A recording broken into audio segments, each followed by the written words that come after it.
มาเบิงปิ้งปลาอุ้ยปิ้งปลาตะเพียนกับปลาบูค่ะพี่น้องคะนี่หอมๆแซ่บๆที่ครัวบ้านนอกเดี๋ยวหาตรงที่สักก่อนค่ะบุได้เอาเล็กขี้ออกมาปลาแม่ไข่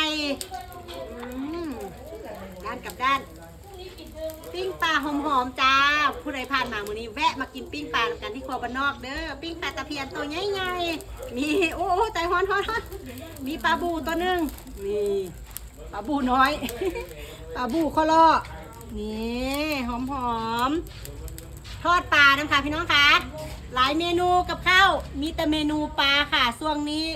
ฤดูฮ้อนเนาะใกล้สงกรานต์ค่ะบ้านเฮาบ้านนอกก็สิไปลงน้องลงสระหากินปูกินปลาแล้วค่ะพี่น้องคะฤดูกาลนี้ก็เลยสิมีปูมีปลากินหลายเด้อค่ะตามฤดูกาลค่ะบ้านเฮากิน